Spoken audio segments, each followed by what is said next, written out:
Good morning. I will call this meeting to order. It's the regularly scheduled meeting of the Transportation and Public Works Committee this day, October 9th, 2018.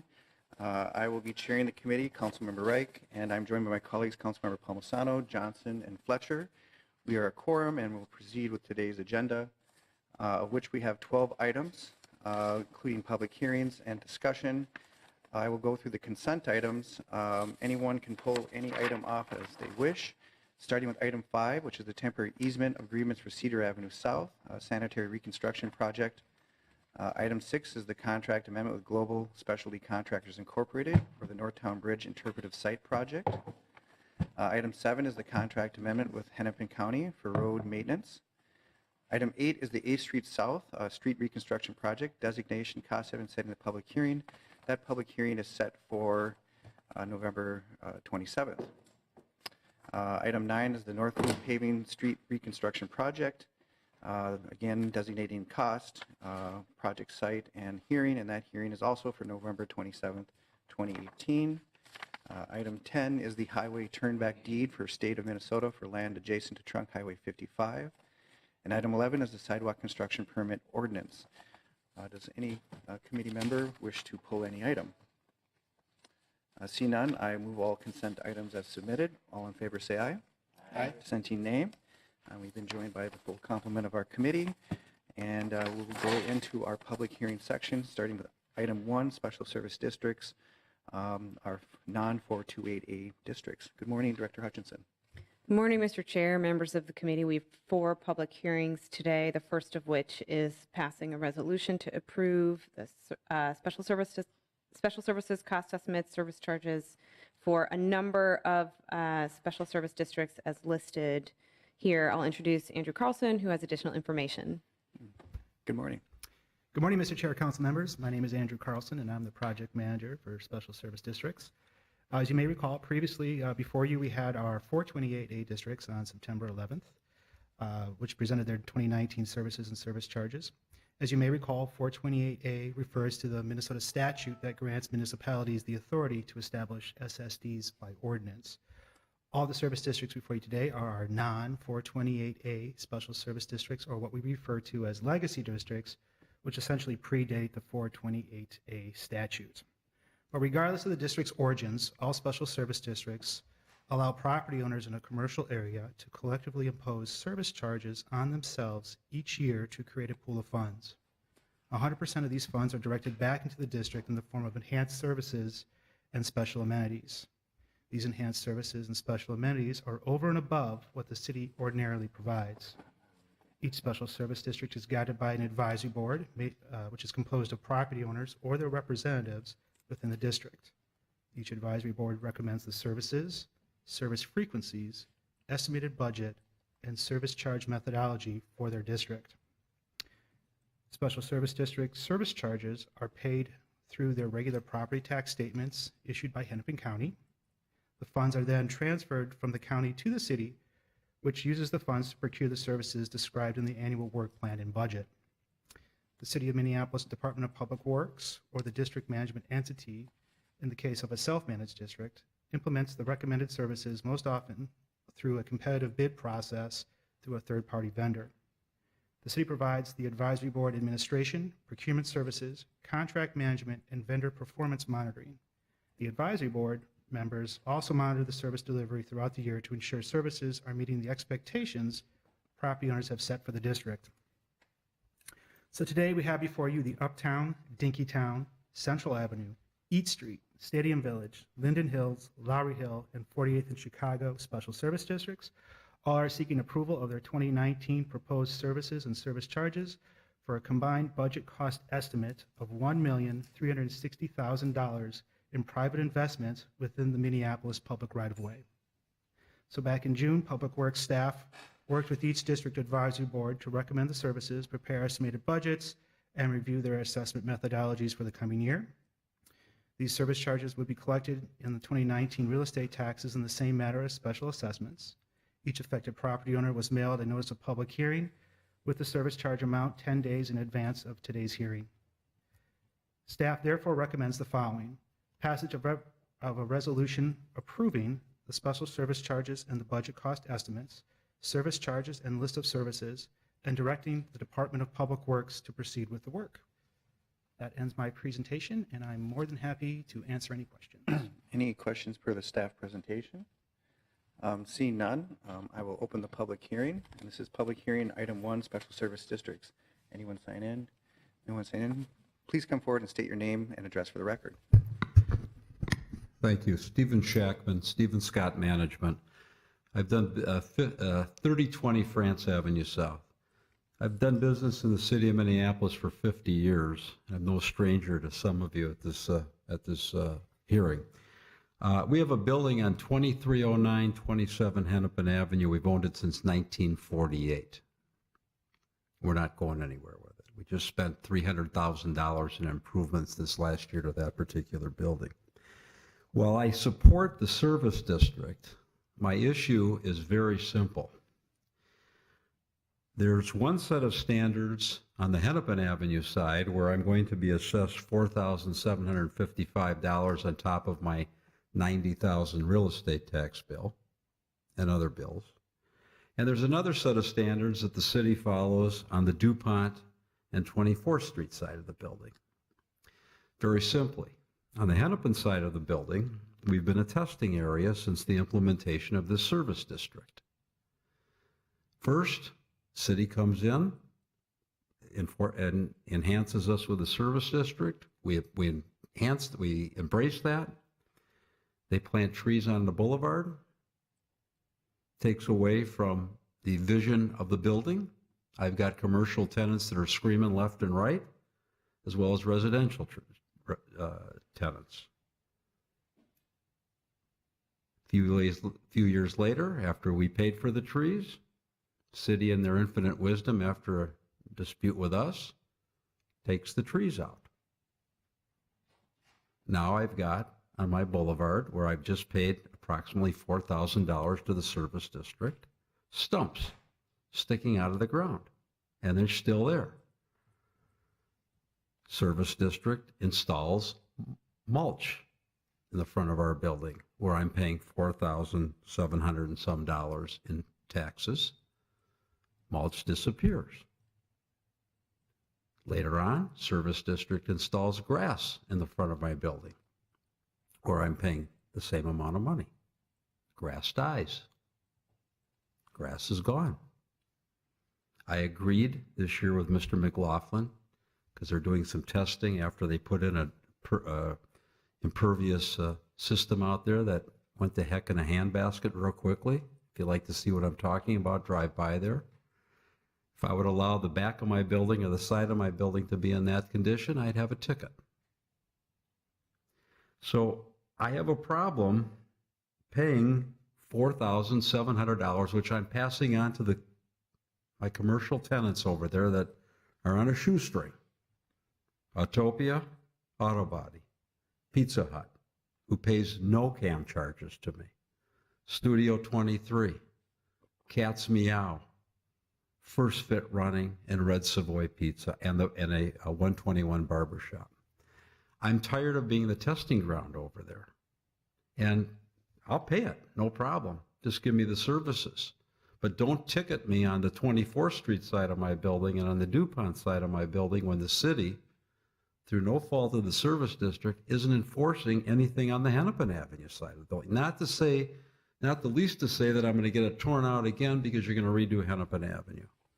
So this is the one time in all the years I've been in business, and I've been down here many times, that I am opposing a fee on a service district amount. You don't hear us squawking anymore about multiple dwelling registration fees or anything else, even though we don't agree.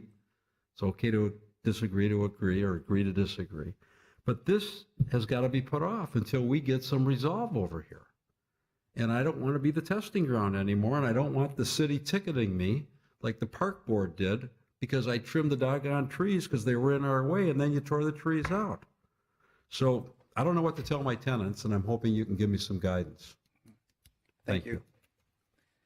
Anyone else wish to come? We'll wait to see all testimony, and then we can respond if there's more. Does anyone else wish to come forward on item 1? Anyone wish to come forward? Seeing none, I will close the public hearing, and perhaps staff can address some of the issues that were outlined by the stakeholder. Mr. Chair, council members, yes, Mr. Shackman covered a variety of territory there, some related to the service district, other issues not, so we'll keep our comments based on his comments for the service district piece. Over the past couple of years, there have been efforts to address the boulevard. Everything from sod replacement to impervious surface to a mixed sense of results. We're not going to give up. We're going to keep trying to find a workable solution that's not cost prohibitive. So we'll continue to work with Mr. Shackman as well as the other ratepayers in the district to find a workable solution that is affordable. To the tree question, multiple players involved there. Both the service district does try to maintain healthy boulevard trees through the use of gator bags, watering those trees, maintaining them, but also there's a role to be played by the park board as well. So I guess I'll just conclude by saying if there are some specific questions in terms of some of the issues that were raised, I'll be happy to address them, but I do want to convey to the board that it is a work in progress. It is something that we are fully invested in working towards a workable solution. And you have some confidence we're going to land sooner than later. I'm going to let Michael McLaughlin speak to the specifics in terms of next steps. Okay. Good morning, council members. I would only add that with Hennepin Avenue slated for reconstruction in just a couple of years, the service district has done a little bit of a pivot when it comes to large capital investments. We're in a little bit of when it comes to capital investments, in a caretaking mode. So that was one of the reasons why we didn't pursue some of the capital investment this year. The idea of should we replace turf? Should we replace all of this when we know it's all going to get removed as part of the reconstruction project, building face to building face, in just a couple of years? So I have been in touch personally several times this summer with Steve, and certainly will continue. Steve, thank you for coming out this morning. I think the service district is just trying to figure out what's the right strategy, so they're not investing in things that are ultimately going to be removed in just a matter of 30 or 40 months. So. And I'm sure you have a self-governing committee that is open to all members who are maybe not serving on the committee, but open to suggestions from all stakeholders. Yes, and just before this meeting, I invited Steve to attend and meet with that group. So perfect.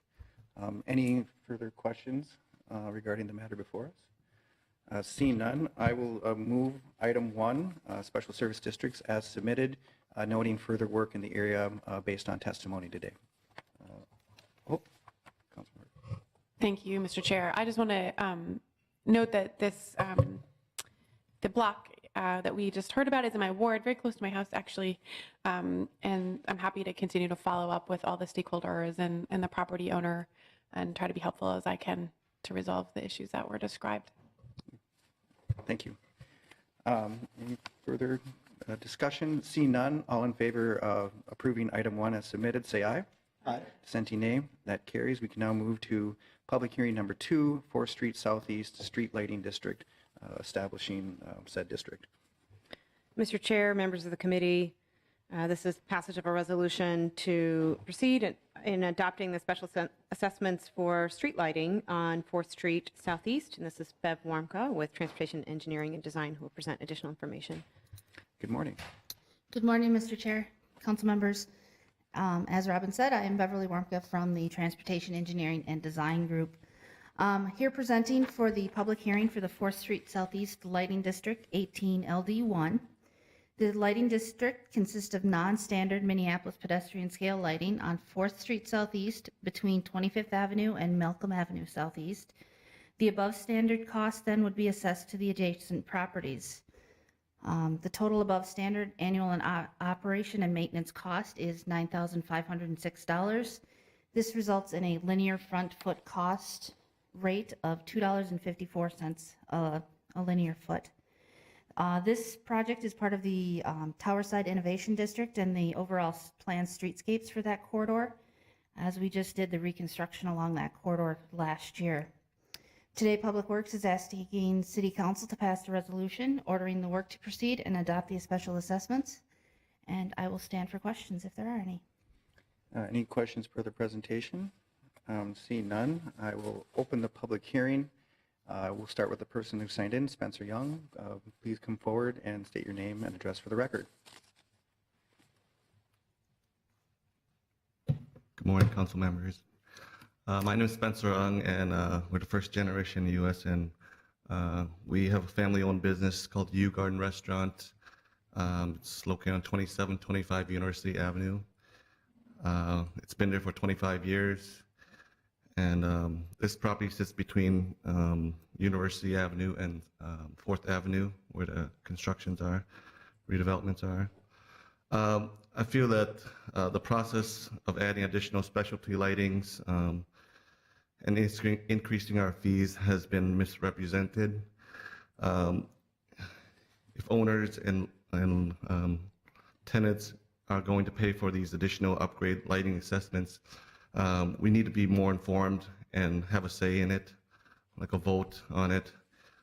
There's only a handful of landowners along that strip. It's not hard to get votes on there, but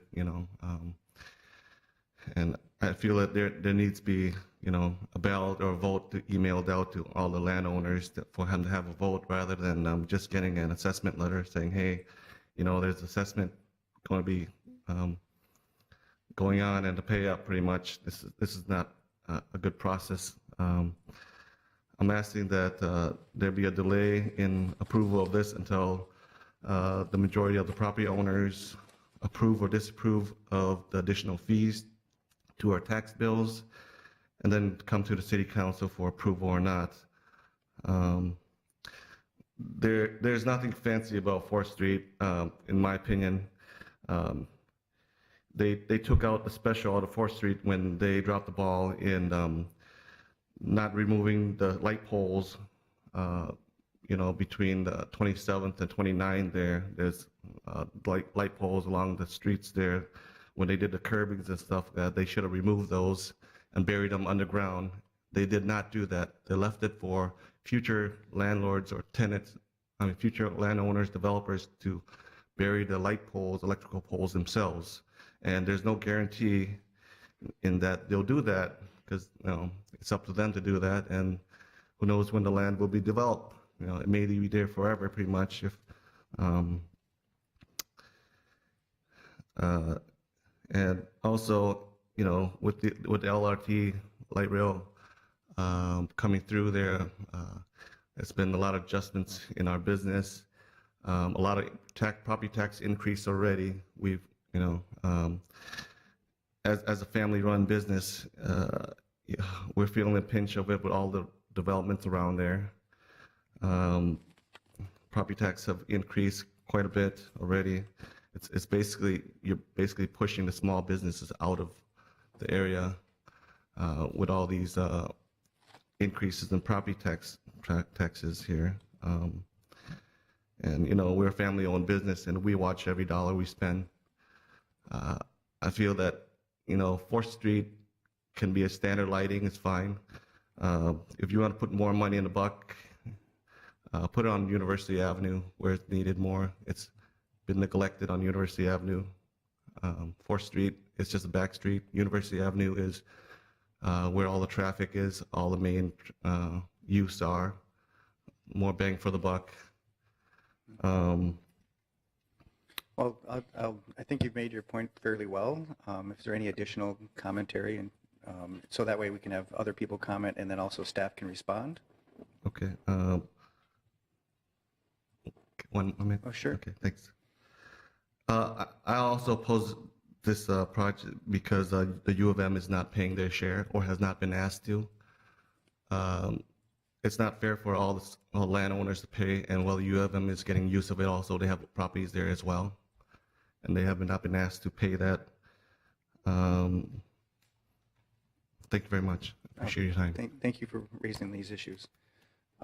Anyone else sign in? Anyone else wish to come forward regarding item 2, the 4th Street establishment of a street lighting district? Anyone else wish to come forward?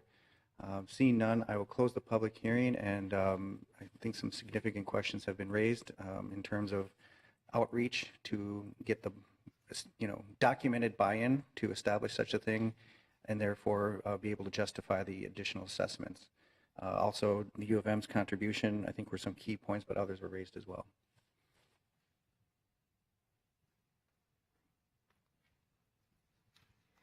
Mr. Chair, thank you. A couple of the points I will bring up. This is the assessment for the operation and maintenance cost only. The U of M has been approached and they have contributed to the cost of the capital installation. That public hearing was back in February, so they did contribute their fair share. And discussion is underway with them to see if they will contribute to this, the maintenance district as well. It's my understanding, this is part of the Towerside Innovation District, and it's my understanding that we did contact all the property owners. Included in the packet today, there is a letter signed by a number of them showing their support of this lighting district creation. Do we have a ratio of buy-in, like 2/3 of property owners, or such and such linear footage, or do we have a formula that says yes or no? Councilmember, I do not know that number off But the there, top of my head, but there is a threshold? yes. That's, this was a majority that did sign in, and the property owners out there, many of them are very large scale. So they're. Okay. Any other questions per the presentation? Councilmember Fletcher. Thank you, Mr. Chair. And can you just clarify, so it's you said $2.85 or something per It's $2.54 per linear foot. Okay. And so if somebody has a sort of standard 40-foot lot, we're talking about $80? Yes. And if somebody has a much bigger property, obviously. But I just wanted to make sure I understood the scale of the assessment. Thank Correct. you. Councilmember Gordon. Thank you. This is about a little stretch of street in the second ward that we've talked about at this committee before. This has been known as Green 4th Street. There was a lot of planning that went into this, and we've been working on it for a number of years. There have definitely been a couple property owners that weren't sure about the enhancement from the get-go. One in particular that we heard from today, and it's a valued business in the area, and certainly appreciate the perspective. And I actually really wanted those power lines buried as well, and maybe they will be eventually. And I'm sorry that we didn't get that done on this first part. But I also know there's lots of businesses that are very supportive of this, and they're counting on it. And actually, this modest assessment was part of what's going to allow the enhanced lighting that's already been invested in to be put up. So I'm supportive of this. I certainly appreciate the concerns, and I think there might be a couple businesses, but by and large, people are supportive of it, especially where the new 4th Street is. And it may seem like a back alley still right now to some, but it's actually got development on both sides of it that are coming, and there's significant changes that are in line for it. And I think it's going to be a great amenity and hopefully a big boom to the businesses like the restaurants in the area that I think are going to see more people moving in, more development in the area, and more customers coming in and shopping and buying food and eating there that should enhance the businesses. Councilmember Fletcher. Thank you, Mr. Chair. I just wanted to add that this is a good example of the city being responsive to some requests that we've seen being made. So I want to appreciate that and really shout out for the students who organized walking tours to show us where lighting was insufficient around the university area. I'm glad to hear that the university is participating in the capital investment part of this, because this is certainly something that's serving that community. But do just want to note that I was invited, and I know they've been reaching out to other council members by the Minnesota Student Association and other groups to walk us around in the dark and show us where there's not sufficient pedestrian lighting. So I just want to express my appreciation and make sure that those students have it on the record that the city is responding to the request that they came and made of the city council in the spring. So thank you for that. Any further comments or questions? Thanks for that context, both council members. That does provide a fuller picture. And thanks for the work for staff. And yeah, hopefully the theory that the enhancements will provide more foot traffic for the businesses, hopefully that pans out, as it were. With that, seeing no further conversation, I will move the item as submitted by staff. Item number 2, any further discussion? Seeing none, all in favor say aye. Aye. Dissenting nay. That carries. We now can go to item 3. Director Hutchinson. Mr. Chair, members of the committee, I'm going to introduce items 3 and 4 together, the first of which is the consolidation of sanitary sewer requirements, ordinance change. The second is the regulation of the disposal of fats, oils, and grease. And I want to take a moment to highlight the work of Katrina Kessler and team members Enrique Velasquez with assistance from Corey Conover and many others in surface water and sewer who have been working for a year and a half to first educate the business owners and the public, and only then follow up with proposals for regulation. We are at this point where the support is recognized and high, and it's through many months of great work out in the community explaining the issues and building support. So as the backdrop, as a thank you to the staff who's worked so hard on this, and as a recognition of the really great Star Tribune article that was published last Sunday, that showed the problem that we are trying to solve. I'll now introduce Katrina Kessler, the Director of Surface Water and Sewer.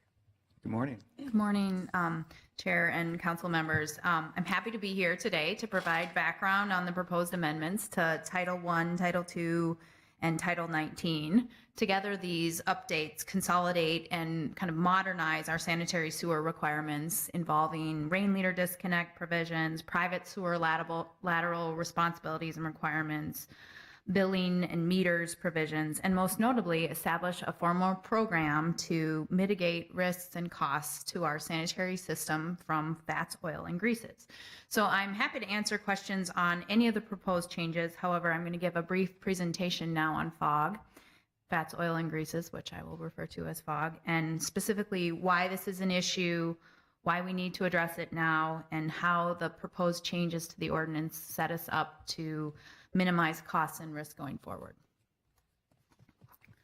So FOG, or fats, oil, and grease, come from cooking and scraps from cooking that make their way down the drain.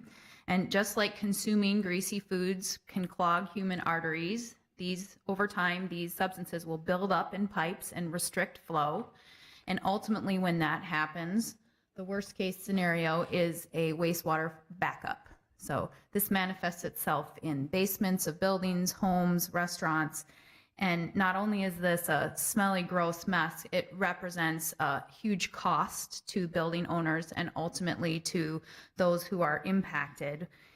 It also promotes the presence of rodents in our environment and can ultimately restrict the flow that can then cause wastewater making its way into other places where we would not want to see it on the street or elsewhere. And over time, this can be costly not only to property owners, but to the city. So we know that through our outreach and education that there are food establishments in the city that have spent tens of thousands of dollars to mitigate FOG in their own plumbing. But the city also incurs costs which are then passed on to the ratepayers across the system. And more than anything, this is played out by the first bullet on here because we know that city crews visit these spots, a limited handful of locations across our sanitary system, 5,400 times per year. And this is less than 1% of our overall system. And we track the money and the resources that we spend on this activity, cleaning the sewers. And this provides a disproportionate benefit to people who may not be doing the right thing. And it's a cost then to everybody else in the city. This takes away from other important activities that we have to do to maintain and operate our aging infrastructure. We have 900 miles of pipes across the city, and we have approximately 35 known hotspots. So again, we're there at least every 2 weeks, and these locations and the businesses and properties that are there know us because they see the big blue sewer trucks out in the street. And oftentimes we're having conversations with people because if we're seeing problems in the city infrastructure, it's likely that people are seeing problems in their private infrastructure that connect to the city's infrastructure as well. This is not unique to downtown or any one area of the city. As you can see by the map, there are FOG hotspots in each ward of the city. And it's a problem that we feel is, again, taking costs and resources away from other important work that we need to do to understand the condition of the system and to effectively operate it. So what we're proposing is to formalize the education and outreach that we've been doing now, as Director Hutchinson said, for over about 18 months now. We've put together materials and fact sheets and attended business meetings and expos and met with folks to make clear what is the responsibility of the property owner in terms of private lateral maintenance, what is the responsibility of the city. This provision of the proposed ordinance codifies what is already required by Minnesota Plumbing Code. So this is not anything new. It essentially says if you operate a food establishment that produces a greasy waste, you have to follow the plumbing code. And in order to do that, we are coordinating closely with our other partners in the city, including the building code inspectors and the environmental health inspectors, as well as our communication and small business outreach or small business office, to make sure that we're in each touch point reinforcing the same messages. If there are problems, the ordinance sets up a system of inspections. There's a revisit inspection, making sure a plan is developed, and then ultimately, if behavior does not change and problems are in the city system costing the ratepayers across the city money, it provides a system by which we can recoup costs. So this is an example of one of the posters that we put together. This was done with communications. It's a fact sheet for kitchen staff. We also have a complimentary, more text-heavy fact sheet for managers. We have had this translated into a number of languages, and again, this is something that we're making available not only to our crews who are out there on a day-to-day basis communicating and contacting with the customers, but also our partners across the city. Another one that I have for each of you, and you can have more than one if you want, we have these stickers that say grease in the drains, and we put these up now. We have these in our public works facilities, and this is a good reminder both for residents and for businesses. This is not where your stuff goes. There's other ways to do this, so I'll give one to each of you, and we can provide more if there's interest.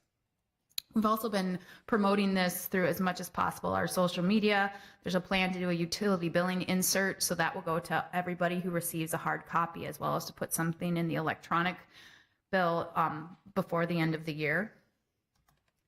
And here's the timeline that we've been following. Again, it highlights that the education and outreach has been ongoing, and the bottom pink line shows that that will continue. That's a mainstay of the ordinance. It also says that we're going to use the inspectors that we have, the plumbing inspectors, to start regular inspections in areas where we know we have problems, and then couple that with development of fog mitigation programs and ongoing follow-up with those customers.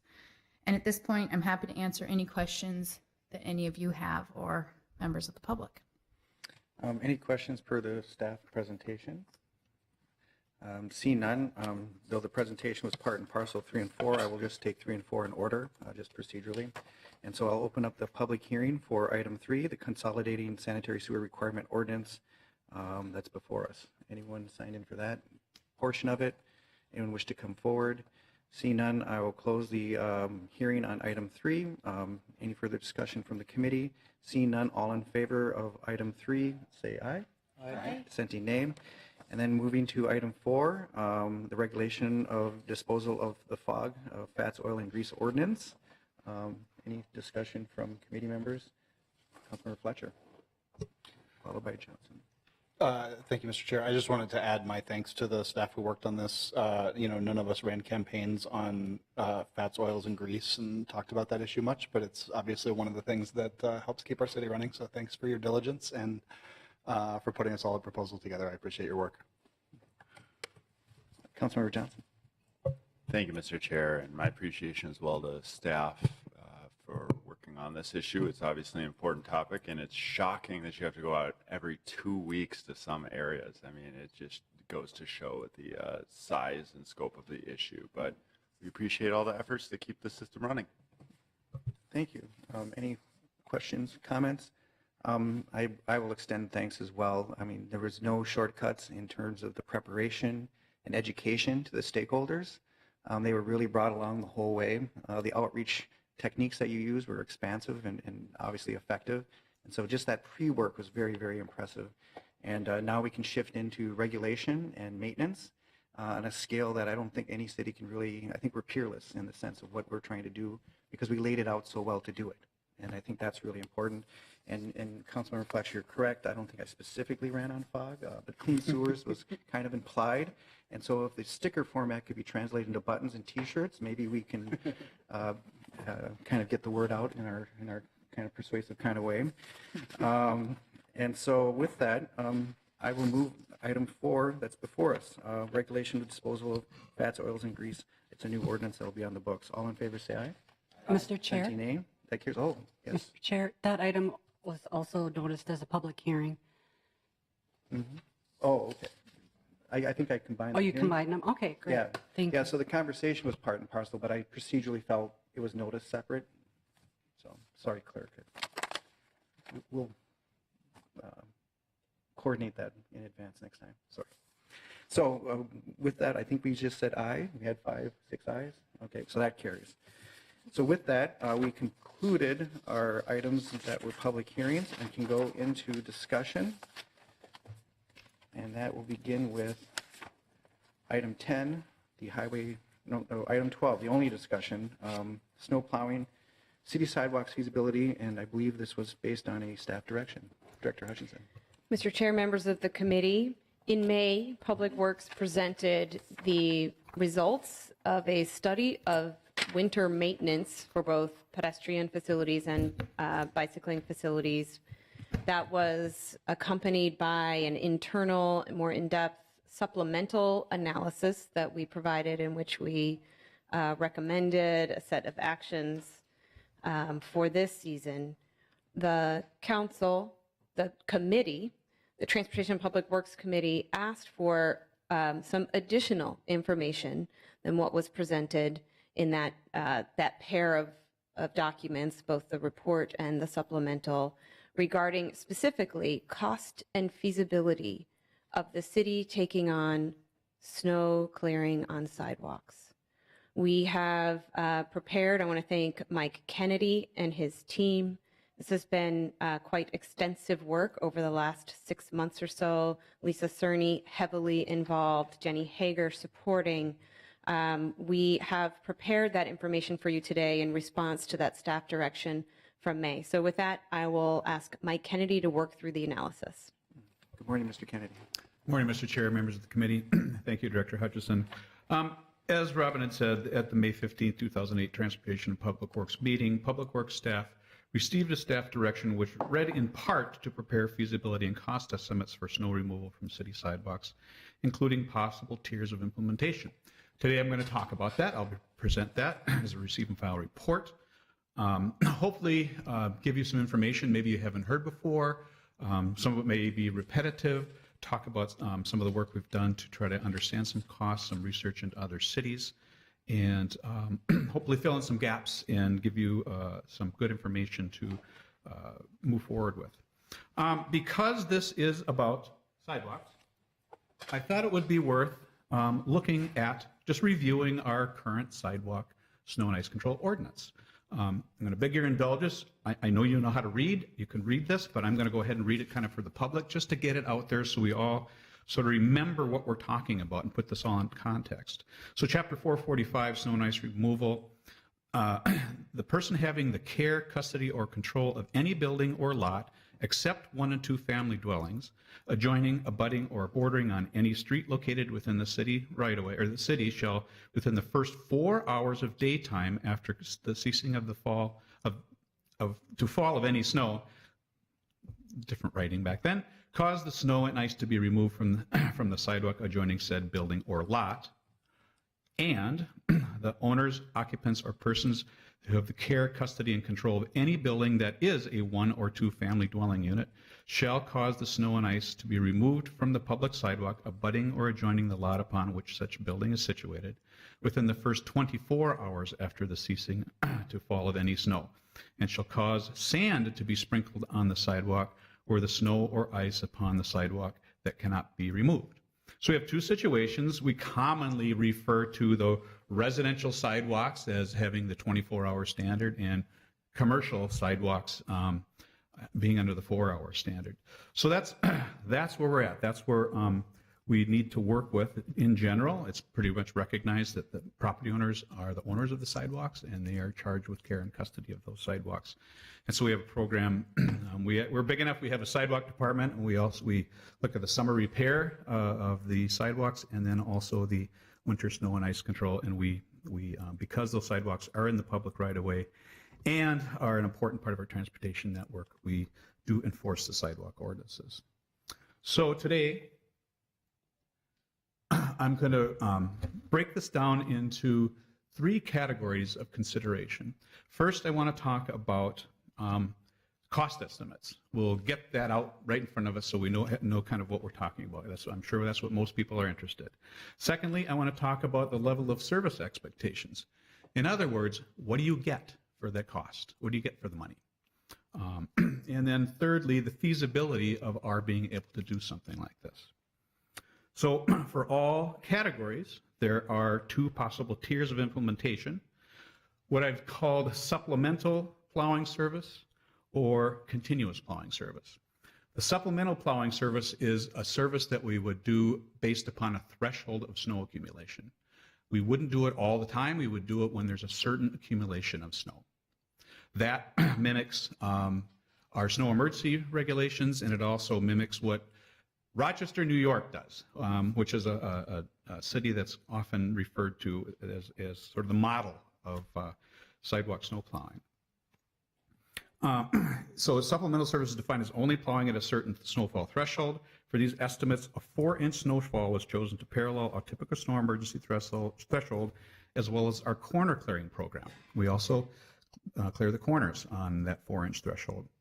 This also, as I said, parallels the Rochester, New York program. There are, on average, 3 to 4 snow emergencies per season.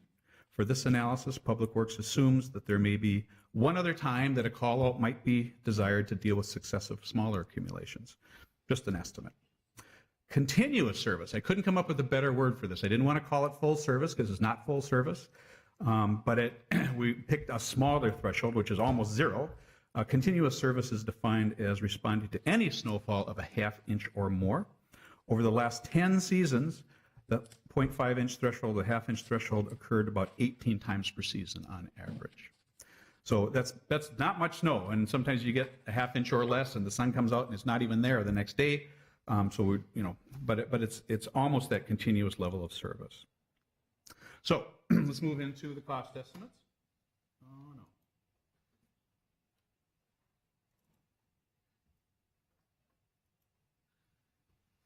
First, talking about the supplemental plowing. To meet current ordinance timeframes, at least for the 24-hour standard, the estimate is based on completing plowing in one 12-hour shift. It may take less, but this way we for sure would be getting done in that 12-hour shift. It's estimated that it would require about 120 plow routes, or to cover roughly 1,800 miles of sidewalks, meaning about 120 plows, with operators plus supervision. So the number of deployments would be about 4 to 5 times per season.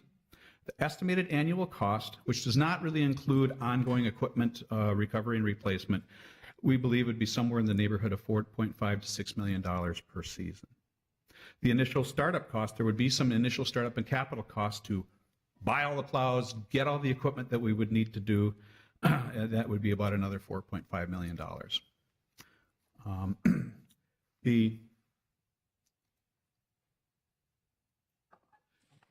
Councilmember Gordon?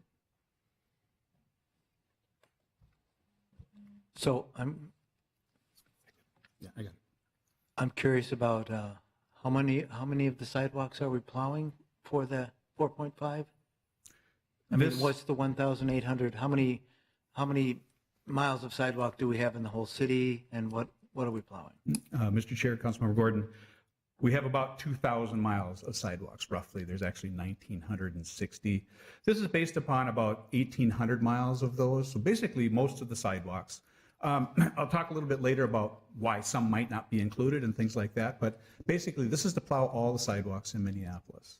We get about 50 inches of snow per season, and I've talked about how often the supplemental plowing would go or how much the other would happen. So do we calculate this down to how much it costs per foot? We tried to go at this in a number of different ways.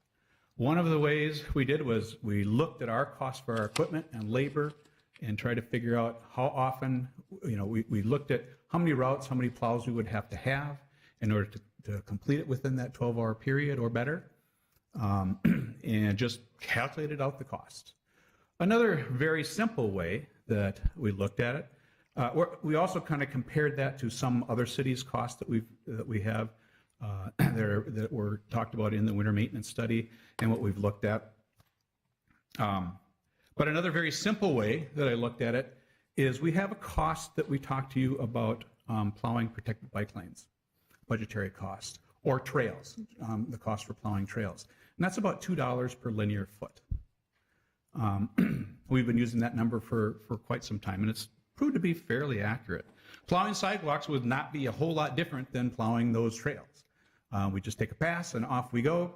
At 1,800 miles, you can do the math, that's a lot of money. It really adds up fast. But it puts us kind of at the high end of the range. That $2 a foot also gets a little bit of summer cleaning and summer sweeping and things like that.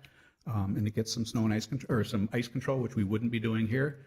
But it still puts us in that $20 million range, quite a bit, $10 to $20 million. So it sort of brackets what we're talking about here for the continuous program, because trail plowing and the bike lane plowing is sort of that continuous service that happens all the time. So that's how we arrived at these. They're not perfect. These are estimates for discussion purposes. Mm-hmm. When we talk, and as I said, those are our costs based upon our labor, our equipment costs, our overheads, and what it costs to do this work. We really don't know what we would get if we bid this out. And it's most likely that we would need to contract most or all of this out in order to provide the service in the time frame that we need. So we don't know what we'd get from the contracting community. It's very likely that they would have to gear up, they'd have their same capital outlays, they'd have their own labor costs and things like that. And bid prices from contractors for any kind of project, maintenance or construction, they're volatile, they change. And I was going to talk about that in a little bit here. But that's kind of how we arrived at these. They're not perfect. Maybe they're a little high. We'd rather give you high numbers and come in lower than that in the future. But we're fairly confident that they're realistic numbers. Okay, appreciate that. Thanks. Other clarification. So as you described it, it sounded like these costs are estimated as to the clearance aspect of the exercise. Do they include other maintenance techniques that we do with our other roads, including salting and sanding? Mr. Chair, I will get to that. Okay. And the answer is no, but I will get to that as we keep going here. Yeah. Thank you for that question. So again, just to summarize, note that these estimates are based on city costs for labor and equipment. They correspond reasonably with comparative costs with other cities. However, bid costs from the private sector vendors are potentially much more unpredictable and volatile, which could affect these estimates significantly. So the next thing I want to do, I'm trying to remember which button I pushed to go which way, is to talk about level of service expectations. What do you get for this cost that I have laid out for you for these two programs? It's important to note that the assumptions included in the supplemental plowing scenario include the deployment of plows only during more significant snowfalls, or on average 4 to 5 times average for the average 25 events in a season. We typically get about 25 precipitation events in a given season. So we're only going to go out 4 to 5 of those times. All other times, and in fact, even during these times, the property owners would still be responsible for sidewalk clearing. When the plows are deployed, they would just make a single pass, and property owners would be responsible to clean up after them. Even under the continuous scenario, property owners in many cases would still be responsible for cleanup, widening, and ice clearing once the plows go by. Clearing of compacted snow and ice would be required after events of less than 0.5 inches or half an inch, as well as freezing rain events and periods where meltwater refreezes on the pavement.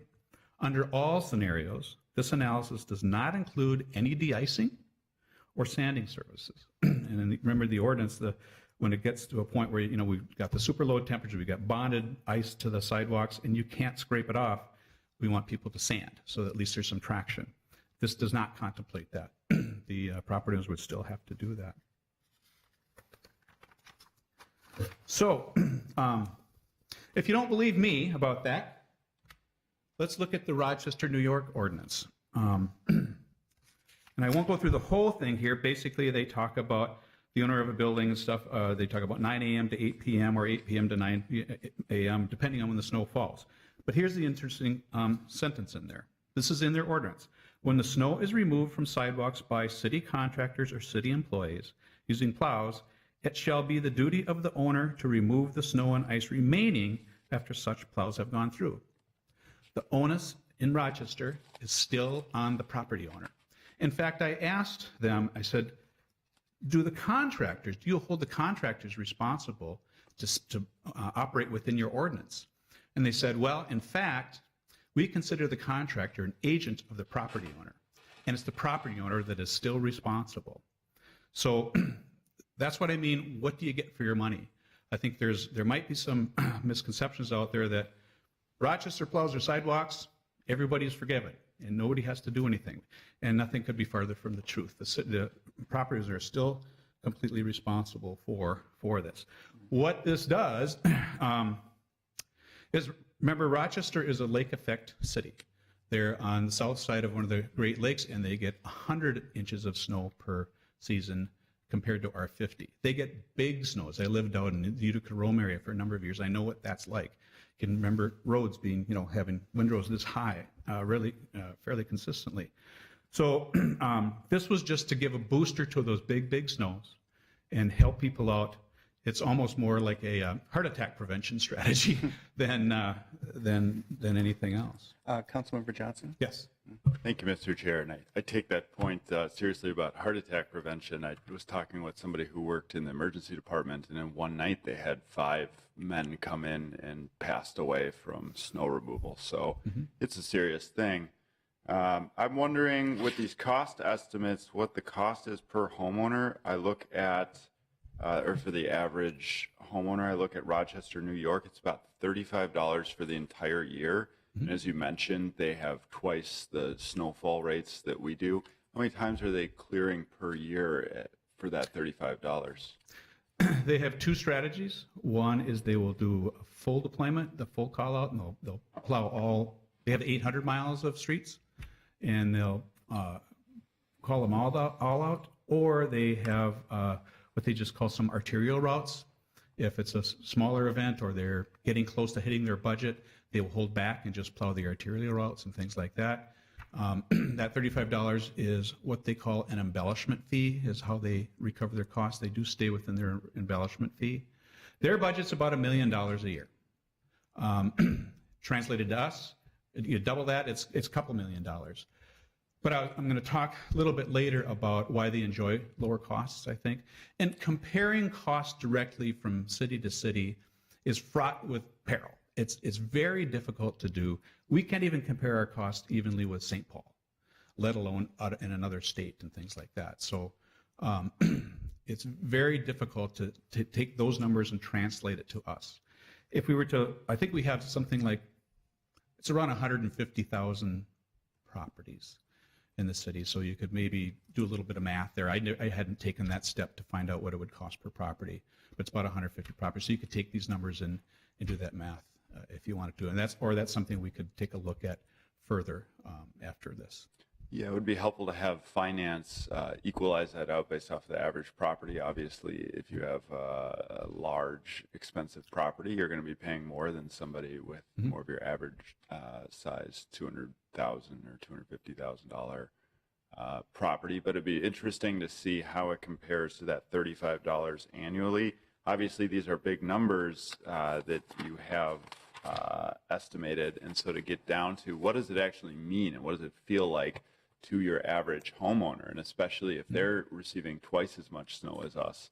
Once I understand it's difficult to compare cities, but once you truly break this down to the actual number of miles and the type of equipment and the type of snow events. I know they're at 4 inches of snow is when they clear as well.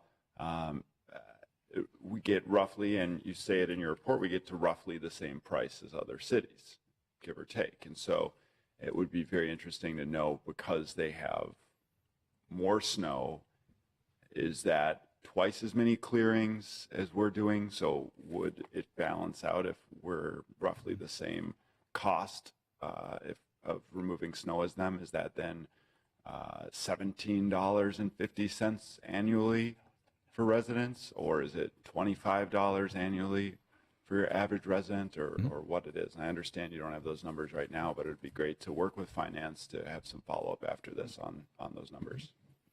Mr. Chair, Councilmember Johnson. Well, and on that note, I think, yeah, we should analyze it and break it down as suggested. And it, just my look at it, it's not necessarily the inches of snow, it's the amount of deployments. Correct. Right, it's labor and equipment. Correct. And stuff if we got into a higher level of maintenance. And Mr. those Chair are the and kind of council things we- members, Yes. I know what the rest of this presentation sounds like, and I might ask Mike to continue on in the presentation, as there are a couple of questions that because you are educated on the subject, you're asking questions where there's information that's presented in a bit in the next couple of slides in Mike's presentation. So I might see if we can have Mike work through the next couple of slides that are really about level of service, which I think is a very important component to the conversation as it relates to expectations and cost. Fair enough. Thank you, Mr. Chair. My next slide here. Talking about examples of some city plowed sidewalks. This is particular to Rochester, New York. They plow their sidewalks with farmall tractors. It's farmers who come in and do it. They're the same tractors that are out in the fields sowing wheat or whatever they do. They put a V plow on the front, that's what they specify, and they run down the corners. They have some city maintenance tractors. The lower picture is of a city maintenance tractor that they use for their own bridges and things like that, or if they have to go out and do some booster work on some sidewalks and that sort of stuff. There are a few of the contractors that will have something like that. But in general, it's these farmall tractors. You can kind of, when I'm talking about level of service and talking about cleanup afterwards, this is kind of a good example. If you look behind the, I don't know if you can see here we go. If you look behind the tractor here, what happens when you plow, just like when we plow snow over to the curb line, the snow falls off the blade and it falls down in a triangular shaped windrow. So plowing to the curb is a myth. You can't plow to the curb. You can plow it there, but it's going to fall off. But you can see the snow falling off, coming back in. The whole sidewalk is not cleared. So that's the idea, is that the property owners still have to go out and clear that out to the full width. If you even look at the bottom picture with the maintenance tractor going by, that's got a blower. That's a heavy duty piece of equipment. If you look, it's hard to see, but if you look underneath there, you can see it's really not getting down to bare pavement. There's still some pavement there. And so people would still have to go out and clear that out. And if you get a little rain on that, or it gets packed down, then it gets even more difficult for people to get it up. So that's just an example of some city plowed sidewalks. Minneapolis, this is our equipment. This is what we use. The top picture there, that's our corner clearing strike team that we like to call. That's what it takes to clear the corners that we do in the city. They're out there we get that done in about 10 days with that amount of equipment. Just a couple of examples. We do plow some of our bridge sidewalks and things like that. It's some of the kind of equipment. And these might be also what contractors would bring to bear. And more plowing equipment examples. The upper left picture there is just of a V plow on a tractor, type of maintenance tractor. The lower left picture is actually over at the university. That's the Oak Street bike lane over there, and the university contractor come along with a little piece of equipment. That's something we might see. It looks like he's doing a pretty good job, but he's been over that sidewalk a whole bunch of times. So, and then the other picture, that's actually a picture of one of our contractors that we use to enforce the sidewalk ordinances. They come with all kinds of stuff. Anything they can put a plow on, they'll come to do this work. Here's some examples of city plowed sidewalks. Now, you'll notice that upper left one, Minneapolis. People may not think about Minneapolis plowing sidewalks. We do plow sidewalks. We plow the sidewalks on about 600 bridges and all of the city-owned sidewalks, sidewalks that are adjacent to our properties. We do plow those. We do a pretty good job. We get out there fairly quickly. I mean, that looks like a pretty good job, but still, and it is a good job, but on our bridges, we're out there right away as the snow falls. Because we want to provide that access over the bridges. I think, yeah, the upper right is City of Plymouth, and down below, the City of Golden Valley and St. Louis Park. Just gives an example of what their sidewalks look like when the city does plow them. And these are some of the suburbs that do it. Now, typically, they have much less mileage, and typically, they are not out there right away. They are out there 24, 48 hours or more after, because all their staff first plows the streets. They're in the big street plows, getting that done. When they're done with that, and if it doesn't snow anymore, then they'll jump out, get in the little plows, and go take care of their sidewalks. So they would not be matching our ordinance for sidewalk clearing. But they do it. It's out there, and that's some of the cases that we're going to see it around town here. Again, just talking a little bit more about level of service. These are just some examples. Again, the picture on the right is of a small tractor with a V plow on it, or actually, no, that's an angle plow. And you can see the way he's plowing it, that the windrow is sloughing off there, and so people would still have to go out and clear that open, not getting to bare pavement. In the lower picture, sometimes we might be able to get to that kind of level. If it's heavy, wet snow and it doesn't fall off, we might get a very good quality product. But other times, it's not always like that. So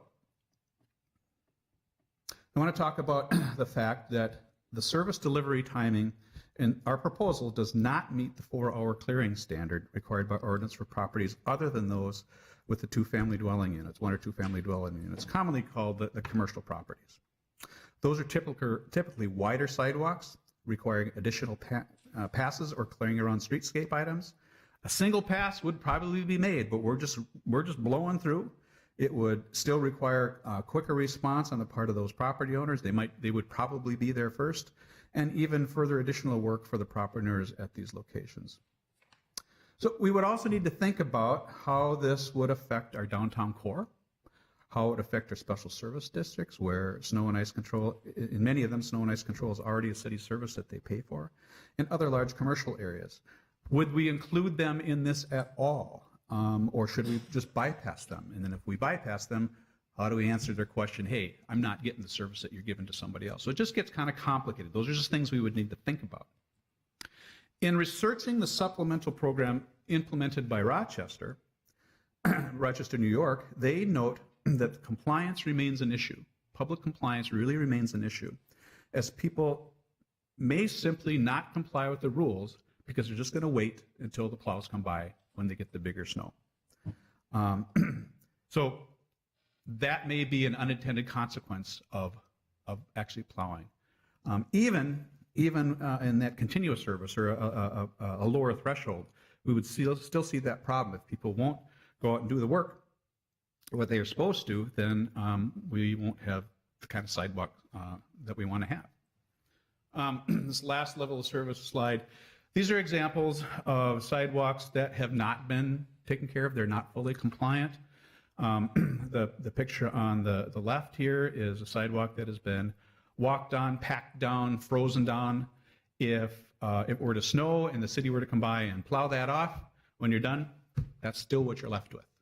And somebody would need to go out and take care of that, either with additional salting, sanding, I don't know if he would still enforce the rules, that sort of thing. Or the other picture there is bonded ice. There was a rainstorm or melting that has caused that ice to become bonded to the pavement. It's bulletproof. If the temperatures stay way down, salt won't work. It can't get it up.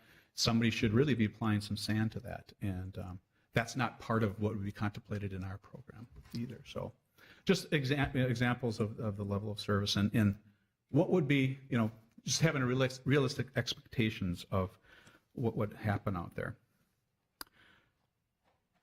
Lastly, I want to talk about feasibility. The cost estimates that we've talked about here of the number of plowing routes and plowing resources that would be needed, which is estimated about 120 plows with operators. If these services were provided by city forces, it's unknown how these people would be used during either the times in between plowing events or during the summer season. If we geared up and we hired 100 people and we use them to do the sidewalks, what are they going to do the rest of that time? And we can find some things, but if we get a dry winter, what are they doing, and how do we use those people in the summertime? And so that's why it's most likely that we would probably consider outsourcing a lot of this work. If the service was outsourced to contractors, there are questions as to whether these resources are available in the local contracting industry, or if there are enough contractors who would be interested in bidding on the work. Contractors may incur additional significant capital costs to require appropriate equipment and experience high costs due to secure reliable labor forces. In both cases, these costs would be passed on to the city, passed on to the property owners. These factors complicate Public Works' ability to predict the feasibility of contracting work. Towing, and here are some examples.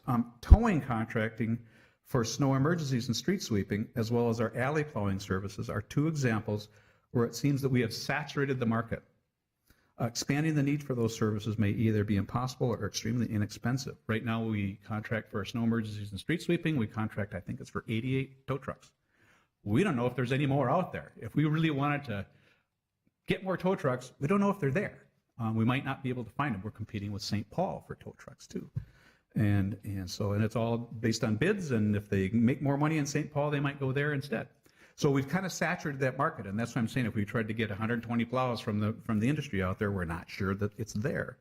And our alley plowing, when we went to the 12-hour plowing standard from 24 back in 1988, we started to do it with contractors, and there's only a few contractors out there that are willing to do this work. They capitalize the stuff and their equipment, and it's very expensive.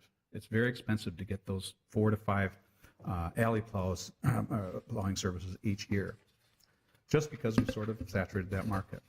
Another example is our current program of having contractors clear sidewalks that are out of violation of our sidewalk ordinance. Every year we have a contractor extend a contractor to have somebody there to create a work order, and when we find non-compliant sidewalks that have not responded to a notice of violation, we send the contractors out to clear that and charge that cost to the property owners.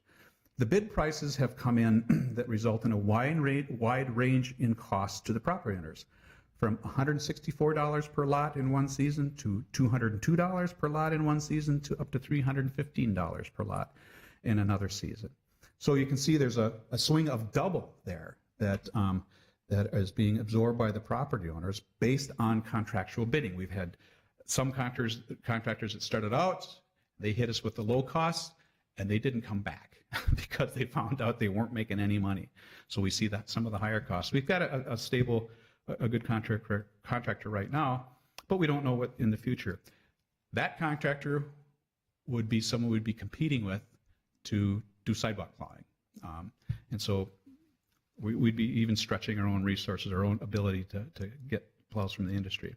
So in other words, we can see swings of double the cost from season to season, and we were talking about contracts in the millions of dollars per year. These swings could put huge burdens on city budgets or taxpayer costs, or both, depending on funding strategies. So the question may be, if Rochester can do it, why can't we? One of the answers is that they have been doing this for decades. It's part of their culture. They've always done it, more or less. I don't think there's probably the people I've talked to say, well, I've been here for 30 years, and this has been going on for decades before I got here even. So it's been there for a long, long time. It's been forever, so it's totally ingrained. It's not known how the original city-farmer partnership started, but that when they did start, it's felt that the local farming industry likely saw it as a way to augment their income by realizing some revenue during the non-farming season. So they've been doing it for many years. The city enjoys relatively reasonable contracting costs because these folks have been doing it forever. It's just a way to get a little extra money. Many of these partnerships have flourished for several generations. These days, there are about 5 regular groups that are return contractors every year. They have experienced an abnormal increase in bid prices recently, but they attribute it to just a normal correction in the industry. but they still enjoy decent prices, regular, knowledgeable, and dependable contractors. In fact, their sidewalk contractors are much more dependable than their street plowing contractors that they get. They do supplement their street plowing, their city forces, with some contractors for street plowing, and that's much more volatile. They have much more problems with those. But the farmers, they keep coming. They love it. So with us, there would likely be a long learning curve of establishing relationships, the industry deciding if they want to do this business, successes and failures, and potentially volatile prices over the time. So in conclusion today here, based on the high costs and challenges associated with internal or outside resources and all the issues that we've talked about here, the costs, the level of service expectations, and everything we've talked about, Public Works does not recommend the implementation of city sidewalk clearing at this time. As presented in the winter maintenance supplemental analysis back in May, Public Works will be implementing a proactive sidewalk inspection pilot for the 2018-19 winter season. That's that's being created right now. Proactive enforcement, rather than relying on only reactive enforcement, which is what we do now, should improve public compliance and result in clearer sidewalks in the city. So that's my presentation. I'm happy to take questions if you have any, and I'll bet you do. And just on that note, though, you referenced our proactive maintenance strategy. Is there a commitment on that in terms of data collecting, research that would do some comparisons to the effectiveness or the efficacy of that as we look at other options? So we're not doing two worlds here, what we could do and what we are doing. It's one data set of comparisons and analysis. Mr. Chair, thank you for the question. It's an opportunity to clarify a couple of things that we are moving forward with this winter, and to relate that back to the work that we did on the winter maintenance study and what led to the approach that we are going to be taking this year. And it really is four things that we are going to do. One is that we are already working on improving our communication about why it is important. This is what you might expect in web and outreach, but it will also be a letter from me about the importance of clearing snow. And within that letter, the warning that we will be proactively inspecting the sidewalk, as well as a connection to resources that may be available to help. Two is the proactive sidewalk inspection, which Lisa and Mike have been working to divide up the city into 4 quadrants, which we'll rotate through. And yes, Mr. Chair, we will be collecting data on the effectiveness of that program so that we can either augment or shift or pivot or reconsider items that we didn't initially think about as our first strategy. 3, we are going to be looking this winter at how we can work within our current operations to improve or augment our corner clearing. This is largely going to be an opportunity to look at like the opportunistic approach. Do we have extra staff? Do we have extra time? Can we send some people out? But that's not the end of that discussion.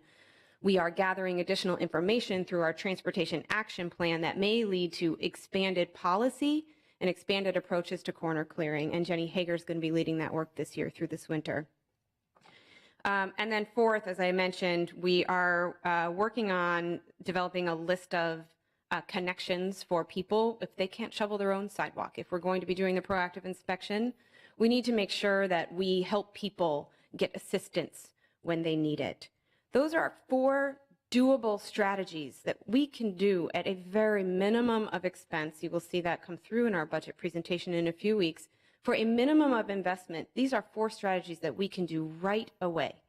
We plan to measure the outcomes this winter so that we can either come back to you with, we need to take the next step, and that might be a bigger investment or a bigger penalty, or we're seeing a good trend. We're seeing the right amount of success here in keeping our sidewalks clear for everyone who needs to travel. So there's a much larger picture to this. When we ask our operational team, Mike and team, to look at something, we ask them to pick apart the feasibility. What are the things that we aren't thinking of? What did we not think of? What maybe as policymakers have you not thought of? And we ask them to pick it all the way down to the bone so that we understand what any intended or unintended outcomes are. And that's the kind of analysis that you see before you today. This is, of course, a strategy of interest. We have not proposed it as our first strategy because we feel we can make a difference with the set of 4 things that we're going to do this winter. And then we know we need to have a report back on that. How did we do? What more do we need to be considering? How do we need to tweak that? Thank you for the opportunity to speak. Thank you. And we have a series of questions, and I'll take them in order. I think we'll start with Councilmember Johnson, Council President Bender, and then Councilmember Gordon. Thank you, Mr. Chair. When I appreciate the presentation and the effort to dive in here. When you talk about the problems in Rochester, it really sounds like those issues come back to communication and enforcement. And I really appreciate Director Hutchison talking about the letter that will go out to all residents to better communicate that. It sounds like Rochester could probably do a little better on the communication side and on the enforcement side as well in order to match the expectations that people have with their supplemental services and kind of close the gap and finish it off.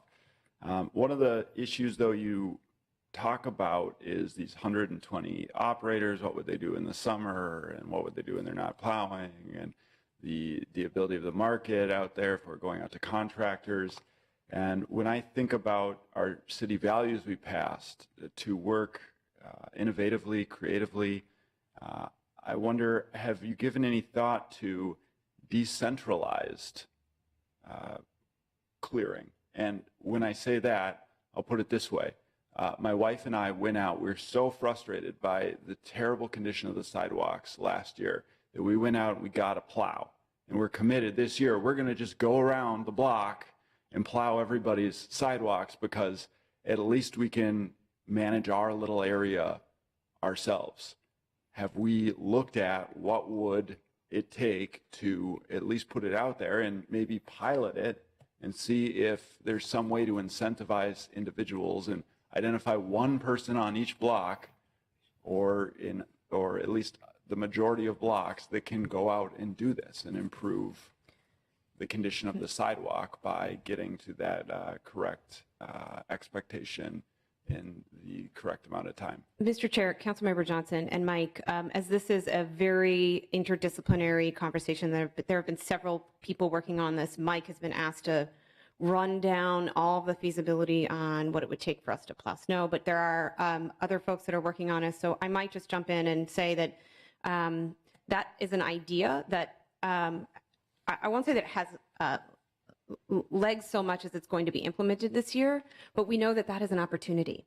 And that's more on the education and outreach side of things, some work that Brett is working on, some work that Lisa is working on, and to the Transportation Action Plan as well, is how do we enlist the help of community to be that assistance for neighborhoods. So it was a suggestion I believe you made. It was a good one. We are following up on it. We're trying to tap into by collaborating with neighborhood and community relations, we're trying to tap into what resources are in the neighborhoods that might be able to provide that help and assistance.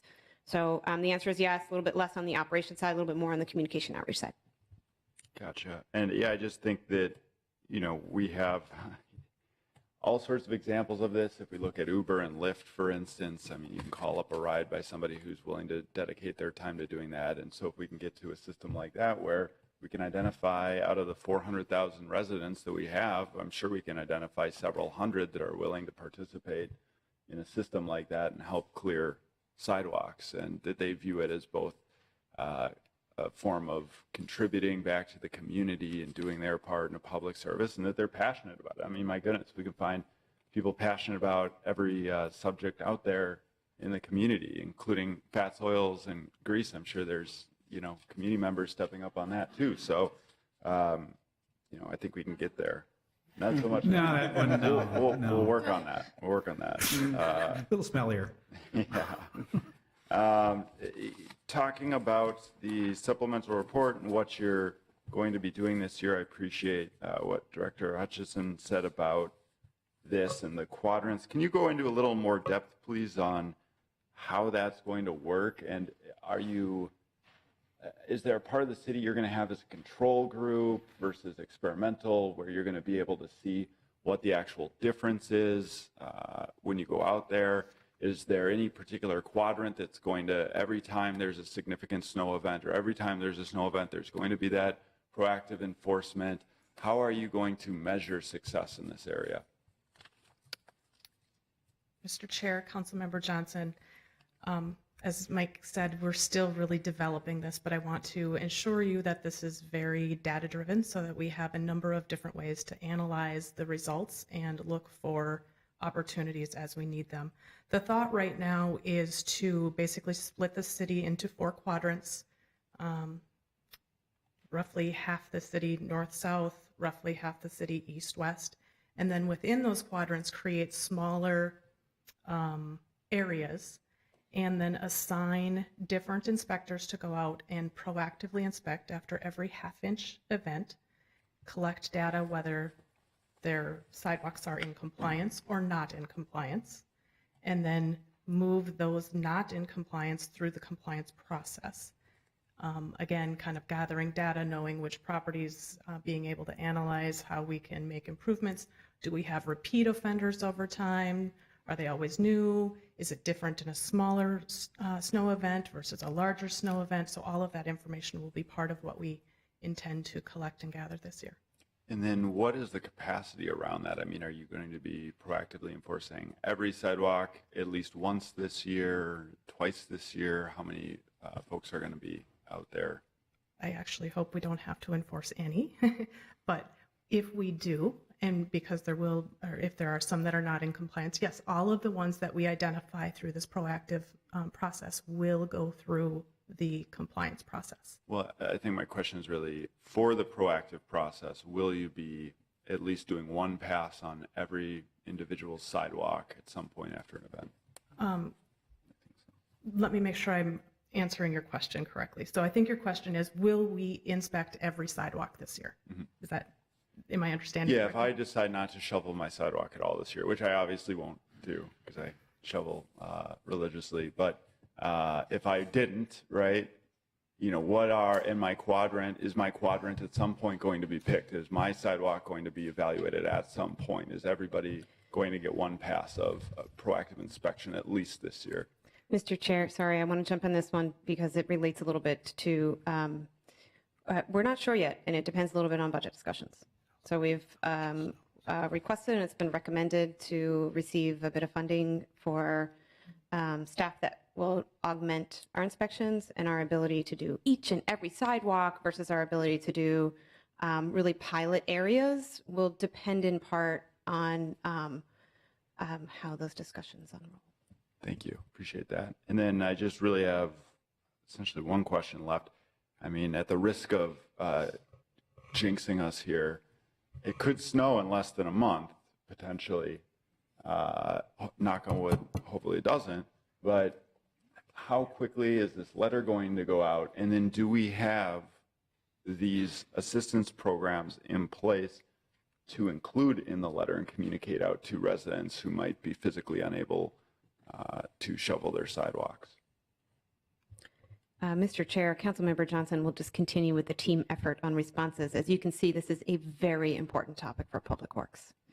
The letter, I would like to time the letter for when residents are receiving their don't get towed notices. I think by having reinforced information one against another, it's just good reinforcement. We've also changed the language in that notice to say, don't forget to shovel your sidewalks. We didn't used to say that. Now we're saying that in that communication. So I would like the letter to be timed pretty close to that as an additional plea, which will be early November.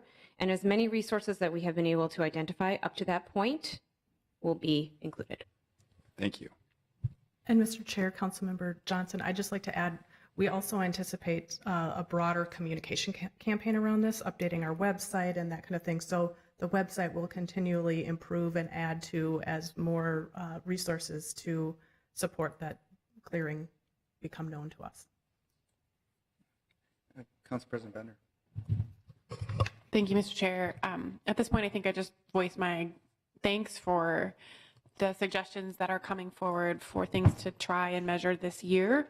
We've been talking about this for a number of years, and I think while staff has done a lot of different trial things and kind of checking different things out, I think this more concerted effort to try new things and collect the data will really help us we hear a lot of really compelling stories from our constituents. And I think some of us who represent parts of town with a lot of transit dependent constituents really hear stories about how people are trapped in their homes during the winter when the sidewalks are not cleared, and particularly in parts of town where we have walkable neighborhoods with good transit access.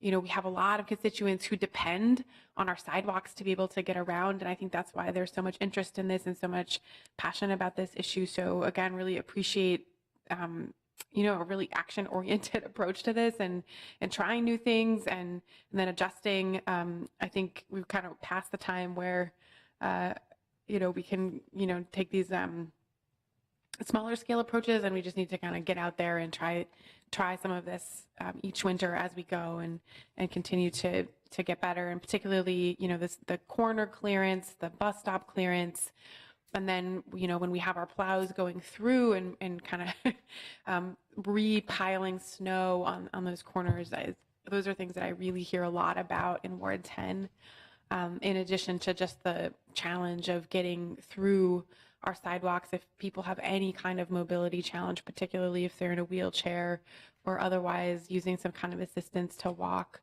or move through the sidewalk. And it's getting kind of to be a really more urgent issue. So thank you. Councilmember Gordon. Thank you very much. And the meeting's gone pretty long already. I have lots of questions about it. I'm curious about what it costs the park board. I think the park board does an amazing job of plowing the bike paths along the river and the lakes, and they seem to get out there very quickly and easily.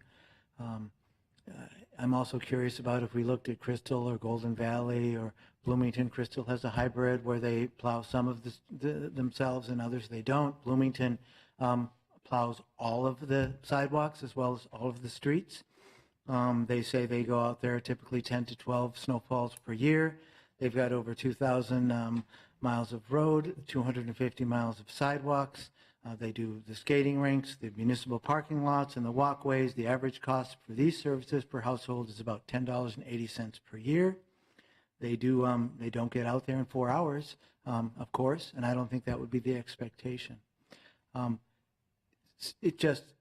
I've been here a long time. I've tinkered with the snow ordinance. I've tinkered with regulations. We've gotten tough. We've gotten proactive. We still have consistent problems every year. If we really want a walkable city, we have to be able to do about as much for we do for the sidewalks as we do for the bike paths, and probably for the streets. I'm not quite sure how many millions we spend plowing the streets, but it's probably less than even your kind of inflated figure for the sidewalks. And so it's just discouraging that we've come back with I guess this is so impossible how expensive it is.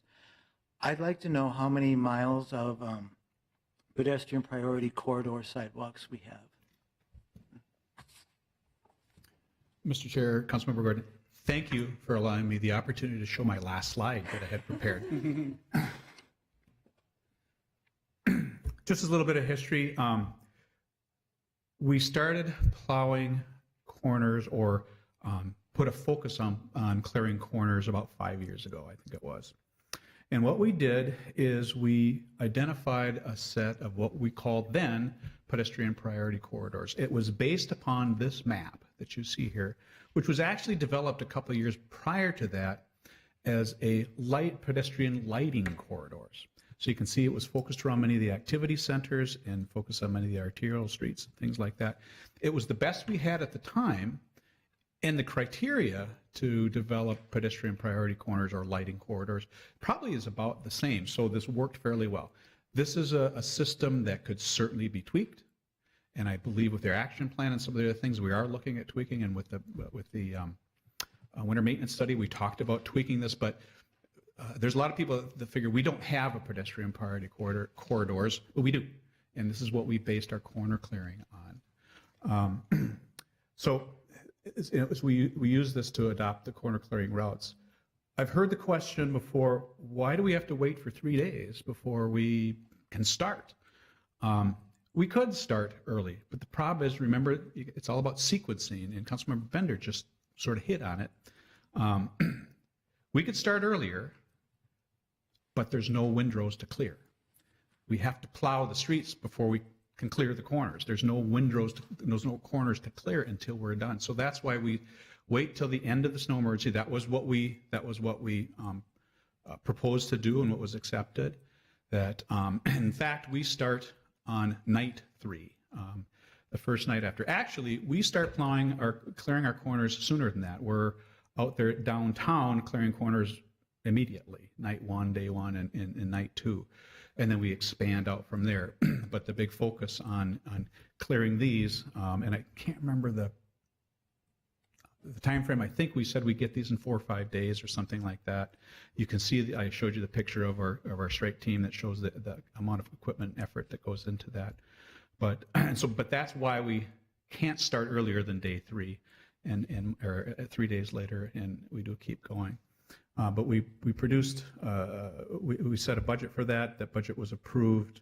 So I'd submit that, well, we can tweak this. It's got to be a zero-sum game, because if we want to add a route to this, we got to take one off, just based on what we have budgeted right now. But just so you know, and I think you know, we keep going. We get all the corners cleared. There's 16,000 corners that we clear, and we get them done in about 10 days if it doesn't snow again. So we're out there, we're going strong, and it takes a little while. And yes, that can be frustrating for people, but that's what we do these days. And so it is happening. It's based on this. Do we happen to know how many miles of sidewalk are in the pedestrian priority corridor? I'm sorry, I didn't check that, but we've got it someplace. You can kind of see it's probably 20, 30% or something like that. 20%. Say that again. I think it's probably 20, 30% just looking at the map there. Yeah, and I think it's about 5,000 corners of our 16,000. I'm pulling numbers out that I think I remember. It also looks like a good amount of that is along the river and around the lakes, where we may already have the park board clearing that. Also, it seems like a lot of it is the downtown improvement district. Did we price out what they pay to have their snow removed? The downtown improvement district only removes the snow in the Nicollet Mall. Okay. How about the University of Minnesota? Because they also do a pretty good job. We don't do anything over there, and I don't know what. Well, I know costs we would don't, be. but they. Yeah. I don't know what their costs would be. Okay. Well, it would be nice if we could start thinking about maybe starting a little smaller than the 1,800. And we already obviously are in the business of clearing snow. We also in the business of clearing snow from sidewalks and corners. And I think that there may be some efficiencies if we could expand that. I'm not quite sure what the guys do with their plows, and I'm curious about what kind of plow Councilmember Johnson bought. And I'm going to try to get out and take a picture of him cruising around his block. Maybe I want photo documentation of that. It's going in our newsletter. You're going to be in our newsletter again with you plowing sidewalks. We want to see that. But I don't want to give up on this year yet. I understand that's the plan right now, that we're going to just kind of keep it going. But I'd love to get more information and dig into this. I think if people found out for $10 and 80 cents per year, like they pay in Bloomington, they could get their sidewalks, all the sidewalks cleared, people might be interested. So hopefully we'll keep working on this. Thank you. Councilmember Fletcher. Thank you, Mr. Chair. Can you clarify for me a little bit how we thought about special service districts? And I'm especially curious about the comment that the downtown improvement district only clears the Nicollet Mall, because I know the improvement district is substantially bigger than that. So I'm surprised to hear that. I had the impression that they do a significantly bigger chunk of downtown. Mr. Chair, Councilmember Fletcher, the downtown improvement district took over or absorbed sort of the responsibilities of the old Nicollet Mall. The old Nicollet Mall Operation and Maintenance District. And they agreed to continue the same level of service that they did on the mall that they had done prior. And so that's why they only do the snow removal and snow and ice control on the mall itself. The rest of the property owners are responsible for their own. There's a lot of window removal and actual snow removal that happens downtown. About half of the windows are removed off the curb line, but that's property owners making their own decision based on what they want to do, their priorities and that sort of stuff. And so it looks like it's happening, but it's not happening through the DID. The DID really only offers some snow tidying service is what they call it. Maybe they'll go out and have, some of their ambassadors do some hand shoveling and things like that. But otherwise, all the corners, the bus stops are all cleared by the city. Okay. And on the special service districts, the reason I mention that is there are several of them that do their own snow and ice control and snow removal. They do it as an enhanced service. We can't charge them, or we can't pay for those. We can't do those services and charge them for it unless it's something over and above. So that's what I'm saying. If we're going to be, if the city were to plow the sidewalks, we probably wouldn't stop in the special service district. We're just going to go through. We're just going to go on through, drive right on through. They will probably already be cleared. And so there's going to be a question. They will want a credit, all kinds of things. It's just complicating stuff. But or do we just completely not include them? But in general, we're going to just be going anyway. So just stuff to think about. Thank you. I want to say a couple of things.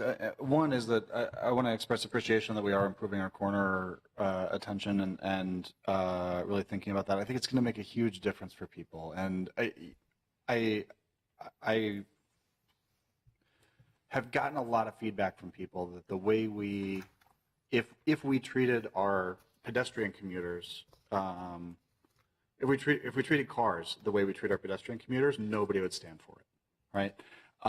That there is a real difference philosophically in sort of how we think about our streets and how we think about our sidewalks. And it's not a nuisance, it's impassable in many cases. When we get snowbanks really piled up around the corners, I've seen people really struggle to be able to get to their bus over a snowbank. I've seen people really, just get to a place where they're really trapped on a block because the corners are blocked. If they're not sort of agile enough, to be able to climb a big snowbank. And I've certainly had to climb some big snowbanks myself, just in my own fairly short commute to City Hall. And so waiting to 4 or 5 days or even 10 days, to get to those corners. I mean, we're in our emergency plan for cars, we get to at least half of the street by day 2. So the street becomes at least partially passable. And so I like the idea, even though it's an incomplete solution, of getting a plow through on these sidewalks so that they're at least passable to more walkers, to more of your sort of average pedestrians. They're not going to be ADA accessible, they're not going to be fully accessible, but they get to where there's some level of accessibility much quicker. I'm very interested in pursuing that, at least on pedestrian priority corridors and maybe on safe routes to school. If we sort of think about that as sort of areas that we could look at. So I guess I'd be interested, did you look at a more geographically limited version of this, or we're not trying to do the whole 1800, but looking at places where it could make a huge impact in getting people from their bus stops to the institutions that they rely on, to schools, to businesses, to retail? Mr. Chair, Councilmember Fletcher, as part of this study that I presented today, no. However, those things are being talked about in this broader public works consideration based on the action plans and all those sorts of things. That is being looked at and considered. And sorry, Director Hutchinson, if you.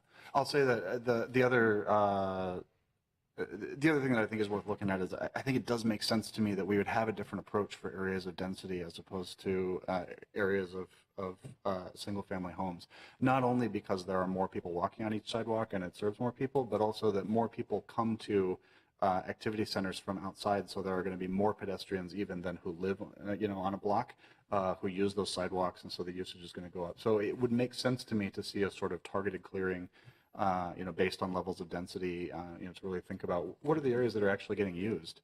And so I'd really like to see us sort of thinking strategically. Obviously, data will inform this as we get the proactive enforcement starting to happen and get some real observations about where things are impassable and where things aren't working.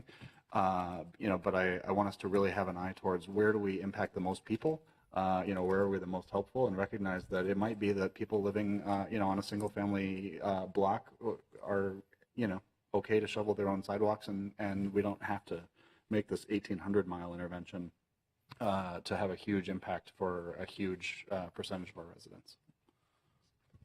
Very good. Councilmember Johnson, do you have a follow-up? Thank you, Mr. Chair. I just had a couple of additional questions. Could you please explain the thought process around citations and where those come in, and the approach, as my understanding is, this pilot in this upcoming winter, we will not be using the tool of citations, potentially doing a, $20 ticket if you don't plow sort of a deal. Could you just explain the thought process around that? Mr. Chair, I'm going to jump in here. And Councilmember Johnson, thank you. You and I talked about this a couple months ago, and I'll just explain more publicly what I explained at that time, is that we want an opportunity, because not everybody can shovel. There's a few reasons. We want the opportunity to try proactive enforcement before we consider a fine and citation as one. We need time to ramp up, to connect people to resources for people who cannot shovel. We are trying to strike a balance between making sure that our sidewalks are passable for all, but also not being overly penalizing those who have really struggle to clear their own sidewalks. So we wanted to do this first level of proactive enforcement before we consider a fee or a charge or a dollar penalty, in an effort to really strike that balance between we mean business and I just anecdotally, I usually shovel my neighbor's because she can't. I would, as a story, I would hate to find her right away. Before we tried at this more heavier hand approach to proactive enforcement. So that's a little bit the thinking behind why no fee or fine out of the gate this year. I appreciate the explanation. And, I think about it in the context of what Councilmember Fletcher said, which is that we treat cars basically way better than pedestrians in this case with snow. And if you don't move your car today when there's a snow emergency, you're reliably either going to get a fine or you're going to get towed. And so when I think about our complete streets policy, it seems like in a lot of cases we're honoring that, but in this case it seems kind of inverse to me, is that pedestrians are last on the list, are the lowest priority when it comes to snow clearance. And so that's how it feels when most of the blocks in my ward are impassable during the winter. And so I appreciate this proactive approach first. I do want to challenge, though, this notion around, for those that have trouble clearing, that this is overly punitive. I think it's really pitting, for instance, low income or physically limited residents against those in wheelchairs, against those with accessibility issues that are impacted by our sidewalks. And it really is a crisis for a lot of individuals, and it makes our city completely inaccessible and comes with a number of different health consequences. And I think there are ways to work around that. For instance, if an individual gets a small citation, and this is why I say small, because $10 or $20 is enough usually to catch people's attention, but not going to bankrupt them. If we were to be more liberal with those citations or fines, they can also be waived if an individual who is, for instance, low income, has trouble paying for a fine, doesn't clear their sidewalk, if they actually go out and then clear it. Or if an individual that has physical limitations needs assistance, well, then we can connect them up with assistance for clearing the sidewalk and waive the citation. And I think about it like with the park board, which will provide a fine if you park in a lot and you don't have a parking permit. And then if you go out and buy a parking permit, they'll waive your fine. And so I just wanted to throw that out there, that I'm an advocate for this, because I think at the end of the day, there's going to be some individuals that are not going to clear their sidewalk unless there's a punishment involved at some sort of level, whether that's a small fine that just really ticks them off and they just don't like it and they can afford it. And so that's what's going to incentivize them and motivate them. I'd say that's a lot better than them just not clearing and getting to the point where they're spending $300 on city service to clear it. And so I appreciate the proactive enforcement piece. I do want to throw this out here publicly about my feelings on the fines, because I think for a lot of people, this is the worst part about living in our city, is that they are isolated and socially they have limited ability to get out and get around our city, and it's really heartbreaking. And talking to parents of children who are in wheelchairs and hearing firsthand about their struggles is just completely unacceptable for our city. Thank you. Councilman Gordon. I think one of the problems with enforcement, and also one of the problems we're going to find with trying to coordinate with somebody to get them help to shovel their walk, is it's just going to create these long time delays. I actually think there are probably people who would opt in at the beginning of the season, or maybe for years, to a program if we said, we have a system so we can get your sidewalk shoveled and taken care of for you, and we will be the go-between, whatever that takes. They probably opt into that. But that doesn't even sound like what we're trying to approach. We're trying to connect them to somebody else who might be able to provide those services for them and then bill them for it or something like that.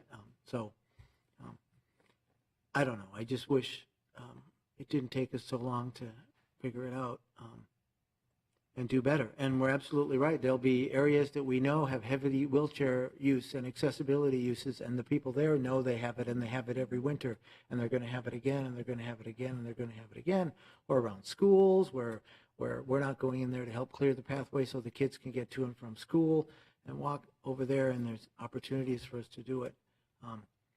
And I wish we could start trying to come up with pilot programs to really break through and come up with some strategies so at least we could do some more experimenting to see what will work besides finding folks and sending them warning letters and then sending out the contractors to clean up for them and collecting the money for them. I was curious about if we'd even talk to the park board and ask them if they would want to do more plowing and do it for us if we already have somebody plowing. I know in Bloomington it is their park maintenance crews who go out and do their sidewalk plowing for them there too. And they've also prioritized it, so they do get out to certain areas before others. And some they won't get out to for 4 days to get it done with. And so that, I think, probably makes it much more affordable than expecting to get everywhere within 12 hours or 4 hours or those things. Councilmember Bender. Thank you, Mr. Chair. I know we've gone on for quite a long time here, but I just want to underscore that I think a lot of work has gone into this topic, and to me, the most important thing is that we continue to follow this plan that we have, that we invested so much time in, and I also wanted to underscore something that Councilmember Fletcher said that's come up a number of times, which is, I think, this approach that's kind of demonstrated through this map, I think is also the most realistic way to approach any kind of enhanced city-led or contracted work that we might explore, particularly around corners. And just note that, again, as we're about to adopt a land use plan that concentrates the majority of growth along transit corridors, this is one of the critical components that makes that kind of approach workable at all in our city, which is to make sure that our transit system is usable in the wintertime. And the idea that we would continue to grow almost exclusively along transit corridors without having accessibility in the winter is just setting ourselves up for failure. So I, again, just really appreciate, the continued strategy that we're putting into this. And I think that's a critical piece of it, is how do we expand that targeted approach to downtown into the transit corridors and the pedestrian priority corridors in the city through the enforcement things that have been discussed, through more proactive cleaning in targeted areas. That seems to me also a winning strategy and kind of an incremental approach as we get more data collected each winter. Any further conversation? Well, clearly this is an important topic. It's clearly a work in progress. But we already know what we want to do, and we do have a complete streets policy. We know we want to meet it, both its intent specifically and then the spirit of it as well. And I think our measurements and what we're analyzing and the strategy we employ are all going to be measured of, do we get to that point or not? Are we going along that trajectory or not? And I think a lot of the ideas that have floated up even in this conversation are sound ones. And I know that part of our planning process will incorporate that. And as we will continue to be conduits for the concerns and issues of our citizenry, you folks figure out how to implement to meet the standard that we expect here in the city of Minneapolis. So I'm not going to belabor it. I think we've had a nice, robust conversation. And I will just move to receive and file, noting all the additional work that will go into this topic that's well beyond just this report today. With that, all in favor say aye. Aye. Dissenting nay. That carries. Thank you. We are adjourned.